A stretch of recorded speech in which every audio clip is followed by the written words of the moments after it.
بسم الله الرحمن الرحيم. نحمده ونصلي ونسلم على رسوله الكريم أما بعد فأعوذ بالله من الشيطان الرجيم بسم الله الرحمن الرحيم يا أيها الذين آمنوا إنما الخمر والميسر والأنصاب والأزلام رجس من عمل الشيطان فاجتنبوه. عزیز طلبہ کرام، سبق نمبر 207 اور اس سبق میں کتاب الاشربہ ہم پڑھتے ہیں۔ اشربہ شراب سے ہے، اور آج ہم جس کو اپنی زبان میں بھی ہم شراب کہتے ہیں تو حقیقت میں ہم اسی کا ہی تذکرہ کریں گے۔ اشربہ محرمہ یعنی وہ شرابیں، وہ مشروبات جو حرام ہیں ان کا تذکرہ ہوگا اور ان کی تفصیل ذکر کی جائے گی، اور اشربہ محللہ وہ جو حلال ہیں ان کا بھی انشاءاللہ ہم تذکرہ کریں گے کہ کون کون سی مشروبات حلال ہیں اور کون کون سے مشروبات حرام ہیں۔ ان کے پینے سے پھر ظاہر ہے کہ اللہ کا حق اس نے مارا ہے تو حد جاری کی جاتی ہے، تو اس کا تذکرہ تو حد کا چونکہ پیچھے گزر چکا ہے باب حد شرب میں کوڑے مارنے کی جو سزا تھی، لیکن یہاں پہ صرف ان شرابوں، ان مشروبات کو ذکر کیا جائے گا کہ جو حرام ہیں، اور ان کو ذکر کیا جائے گا جو حلال ہیں۔ مفہوم یہاں پہ آپ دیکھ لیں کہ اشربہ شراب کی جمع ہے، پینے کی چیز کو کہا جاتا ہے، اور یہاں مراد ہے وہ چیزیں جن کا پینا حرام ہے۔ وہ 4 قسم کی شرابیں ہیں جن کا پینا حرام ہے۔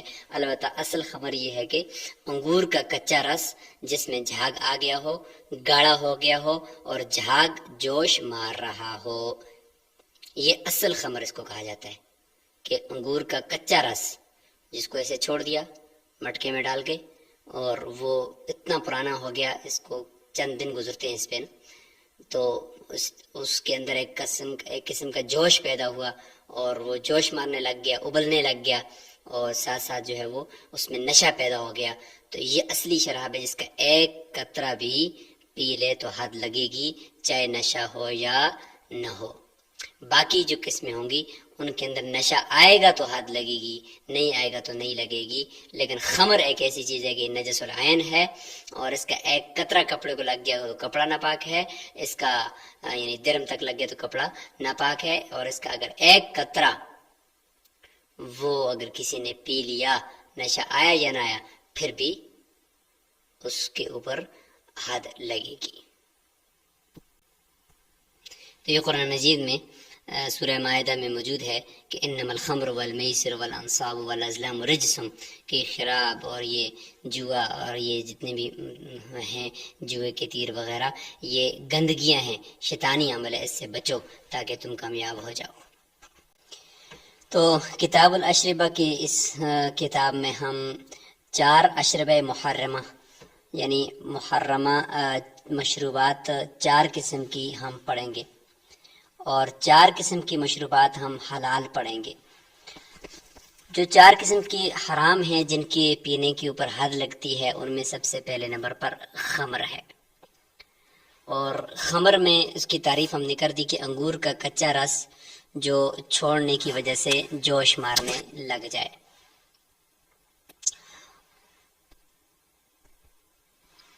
تو یہ اس کی آپ تعریف ملاحظہ فرما دیں۔ دوسرے نمبر پر ہے جی بادق۔ بادق وہ شراب حرام شراب ہے کہ جو انگور کا رس ہی ہوتا ہے، جس کو اتنا پکایا جاتا ہے کہ اس کے 2/3 سے کچھ کم یعنی نصف سے زیادہ اور 2/3 سے 2/3 سے کچھ کم خشک ہو جائے، تو سمجھ لیں کہ یہ جوش مارنے لگ جاتی ہے، اور اس صورت میں یہ حرام ہوتی ہے۔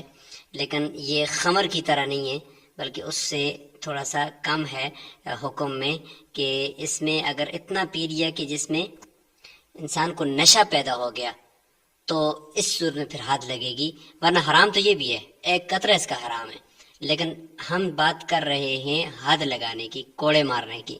تو کوڑے مارنے کی جو حد ہے وہ اس وقت اس شراب کے پینے کی وجہ سے لگے گی کہ جب اس کی اتنی مقدار پی جائے کہ جس سے نشہ آ جائے، ورنہ خمر کی جو ہے نا، خمر کی اس کا تو ایک قطرہ پینے سے ہی حد لگے گی۔ اگلی 2 کا بھی یہی حکم ہے کہ نشے کی حد تک پیے گا تو کوڑے لگیں گے، ورنہ حرام تو اس کا بھی ایک قطرہ بھی حرام ہے۔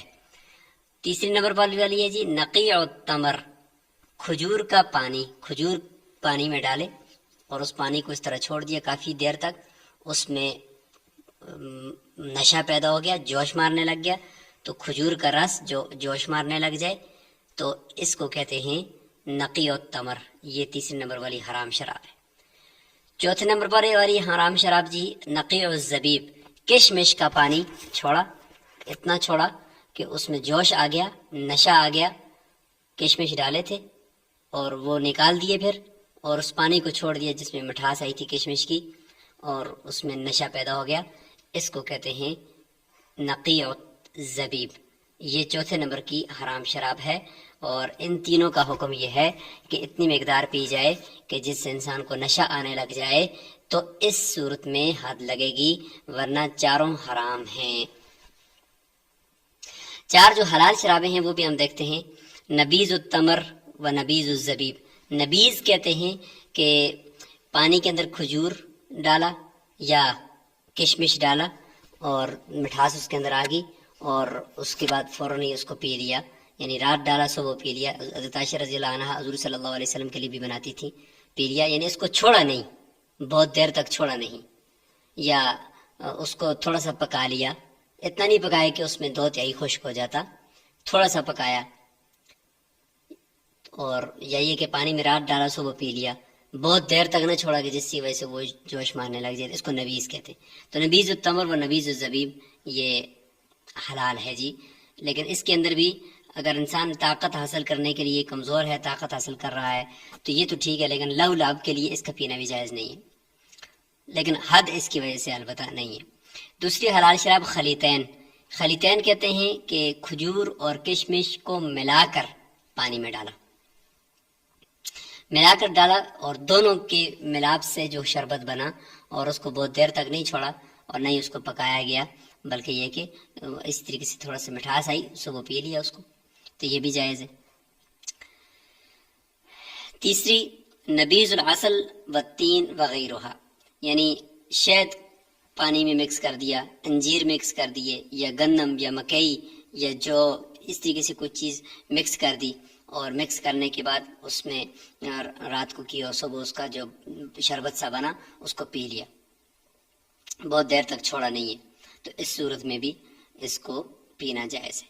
اور چوتھی عصیر العنب، انگور کا ہی پانی ہے، لیکن اس انگور کے پانی کو اتنا پکا دیا کہ 2 خشک ہو گیا۔ اگر 2 سے کم خشک ہوتا نا پھر تو اوپر حرام شراب میں بازق میں چلا جاتا، لیکن یہ 2 سے زیادہ یا 2 خشک ہو چکا ہے، تو اب یہ دوبارہ حلال ہو جائے گی۔ تو خلاصہ یہ نکلا کہ اگر انگور کی شربت کو، انگور کے رس کو اگر اتنا پکائیں، تھوڑا بہت پکائیں، تھوڑا سا، تو پھر تو ٹھیک ہے، وہ حلال ہے۔ اگر اتنا پکائیں گے 2 سے کم خشک ہو جائے، نصف سے زیادہ اور 2 سے کم، تو حرام ہے۔ اور اگر 2 یعنی اتنے زیادہ خشک ہو گیا تو پھر حلال ہو جائے گا۔ تو اس طریقے سے آپ اس کو دیکھیں۔ کتاب الاشربہ۔ الاشربۃ المحرمۃ 4، الخمر سب سے پہلی شراب، وہی عصیر العنب، وہ انگور کا رس ہوتا ہے، کچا رس، اذا غلا، جب وہ جوش مارنے لگ جائے، واشتد، اور سخت ہو جائے، وقذف بالزبد، اور جھاگ پھینکنے لگ جائے، اتنی دنوں تک اس کو چھوڑے رکھا تو یہ نشہ آور ہو جاتا ہے، یہ اصل خمر ہے، اس کا ایک قطرہ بھی حرام ہے۔ اسی کے بارے میں قرآن میں آیا ہوا ہے انما الخمر والمیسر۔ والعصیر دوسرے نمبر پر ہے جی انگور ہی کا رس ہے، لیکن اس کو اتنا پکایا گیا حتی ذهب اقل من ثلثه، 2 سے کم اس میں خشک ہو گیا ہے، تو باقی جو رہ گیا ہے یہ حرام ہو گیا ہے۔ ونقیع التمر ونقیع الزبیب، اس طریقے سے کھجور اور کشمش کا رس، یہ تیسری اور چوتھی قسم ہو جائے گی۔ اذا غلا واشتد، جب وہ جوش مارنے لگ جائے اور سخت ہو جائے، تو یہ حرام شرابیں ہوگی 4۔ آگے 4 حلال، ونبیذ التمر والزبیب، کشمش یا کھجور کا نبیذ یعنی شربت جو بن گیا، پانی میں ڈالا اور اس پانی کو پی لیا۔ اذا طبخ كل واحد منهما ادنى طبخة، جن کو تھوڑا سا پکایا گیا، حلال، یہ حلال ہے، بہت زیادہ نہیں پکایا کہ 2 خشک ہو جائے۔ بلکہ یا 2 ثلث سے کم خشک ہے، ایسا نہیں ہے، بلکہ تھوڑا سا پکایا حلال ہو گیا. وہی نشتہ اگرچہ وہ تھوڑا سا سخت بھی ہو جائے لیکن تھوڑا سا پکایا ہے تو یہ حلال ہے. اذا شرب منہ، لیکن اس صورت میں بھی حلال کہتے ہیں کہ تب ہے کہ جب بشرطے کہ اس میں پیے ما یغلب علی ظنہ انہ لا یسکرہ، اتنی مقدار پیے کہ جو غالب گمان اس کو ہو کہ اس سے اس کو نشہ نہیں آئے گا. اگر نشے کی حد تک پیے گا تو یہ بھی جائز نہیں ہے. من غیر لہو ولا طرب، اور دوسری شرط یہ ہے کہ لو لعب اور مستی کے لیے نہ پیے، طرب مستی کے لیے، بلکہ قوت حاصل کرنے کے لیے اور علمی کام کر رہے تھے اس دوران اس کو یہ ضرورت پیش آئے گی تو یہ ٹھیک ہے. ولا باس بالخلیطتین، خلیطین دوسری قسم کی حلال شراب ہے. کشمش اور کھجور کو مکس کر کے پانی میں ڈالا اور مکس شربت بنا دی، یہ جائز. وربیز العسل، شہد کا نبیز، والتین انجیر کا، حنطہ گندم کا، شعیر جو کا، ذرہ مکئی کا، حلال، یہ حلال ہے. ویلم یطبخ، ان کو پکاؤ بھی نہیں تو یہ ٹھیک ہے، کیونکہ شراب وہ ہوتی ہے کہ جو پیئیں اور زیادہ اس کو پینے کو دل کرے تو یہ حرام ہے، جبکہ ان کو اگر پئیں تو بہت زیادہ پینے کو دل نہیں کرتا اور نہ ہی انسان کو نشہ آتا ہے اتنا زیادہ، لہٰذا یہ ٹھیک ہے. اور چوتھی قسم کی حلال شراب عصیر العنب، انگور کا کچا رس ہی ہے، لیکن اذا طبخ، اس کو اتنا زیادہ پکایا گیا کہ حتی ذهب منه ثلثاؤ، 2 ثلث خشک ہو جائے تو حلال، یہ حلال ہے. وہی نشتہ اگرچہ تھوڑا بہت سخت بھی ہو لیکن حلال ہے چونکہ بہت زیادہ خشک ہو گیا ہے. ولا باس بالانتباز، آخر میں یہ ہے کہ وہ جو برتن ہوتے تھے شراب کے، تو جب شراب حرام ہوئی تو اس کے برتنوں کی شراب کی نوسط کی وجہ سے اور اس سے نفرت پیدا کرنے کے لیے برتنوں کو بھی توڑنے کا حکم تھا، لیکن بعد میں جب یہ نفرت بیٹھ کی تھی دلوں میں تو پھر برتن توڑنے سے منع کر دیا گیا تھا. تو فرماتے ہیں کہ اب اگر اس شراب کے اگر برتن ہیں تو ان برتنوں کے اندر آپ نبیز بنا سکتے ہیں، شربت بنا سکتے ہیں حلال، اس میں کوئی مسئلہ نہیں ہے. کہتے ہیں ولا باس بالانتباز، نبیز بنانا میں کوئی حرج نہیں ہے. فی الدبا، اس برتن کے اندر جو کدو کا جو ہوتا ہے نا کدو، اس کو کھوکھلا کر کے اندر اس کا ایک کٹورا سا بنا کر اس میں شراب بنائی جاتی تھی. تو کہتے ہیں کہ اب پہلے تو اس کو توڑنے کا حکم تھا لیکن اب اس کا حکم وہ ساقط ہو گیا ہے، لہٰذا اس میں آپ نبیز بنا سکتے ہیں. والحنتم، اور اسی طریقے سے سبز قسم کا مٹکا. والمزفت، اور تارکول لگا ہوا مٹکا جس کو تارکول لگاتے تھے اور ایک مٹکا ہوتا تھا. والنخیر، اور لکڑی کو کھوکھلا کر کے اندر سے اس کو ایک برتن لکڑی کا بنا دیا اور اس میں پھر شراب بناتے تھے. تو یہ سارے برتن جو ہیں ان کو بعد میں پھر اجازت دے دے گی استعمال کرنے کی، تو کوئی حرج نہیں، ان میں نبیز بنائے سکتے ہیں. آخری مسئلہ ذکر کرتے ہیں کہ وَإِذَا تَخَلَّلَتِ الْخَمْرُ حَلَّتْ، انقلاب ماہیت ہو جائے، چیز کی حقیقت تبدیل ہو جائے تو وہ چیز حلال ہو جاتی ہے. شراب حرام تھی لیکن وہ اس کی حقیقت بدل کے وہ سرکہ بن گئی ہے. شراب خراب ہو جائے نا تو پھر وہ سرکہ بن جاتی، سرکہ بن گئی ہے تو حلال ہو جائے گی، کیونکہ ماہیت چینج ہوگی، اب اس کا نام تبدیل ہو گیا. اب اس کو ہم یہ نہیں کہیں گے یہ شراب ہے بلکہ ہم کہتے ہیں سرکہ، حلال ہوگی. سواء صارت بنفسها خلا، یا تو خود بخود سرکہ بن گیا، بشیء، یا کسی ایسی چیز کے ذریعے سے بنی، طرح فیہا، جو اس میں ڈالی گئی. سرکہ بنانے کے لیے جو چیزیں اس میں ڈالی جاتی ہیں ایٹم، وہ ڈالے گئے اور اس سے پھر سرکہ بنایا گیا، اس کو جان بوجھ کر پھر بھی حلال ہو جائے گی، چونکہ انقلاب ماہیت ہو گئی ہے، اس کی شکل تبدیل ہو گئی ہے، اس کی حقیقت تبدیل ہوگی. ولا یکرہ تخلیلها، کیا سرکہ بنانا شراب سے مکروہ ہے؟ کہتے ہیں کہ مکروہ نہیں ہے، سرکہ آپ خود بنا بھی سکتے ہیں، حقیقت تبدیل ہو جائے گی. تو یہ آپ کتاب الاشربہ آج پڑھ چکے ہیں، اور اس میں آپ 4 قسم کی حرام شربتیں، مشروبات، اور 4 قسم کی حلال آپ نے پڑھی ہیں. ان سب کا خلاصہ کہ 4 کون سی حرام ہے اور 4 کون سی حلال ہے، یہ آپ نے کمنٹ باکس میں ضرور لکھنا ہے. السلام علیکم ورحمۃ اللہ وبرکاتہ.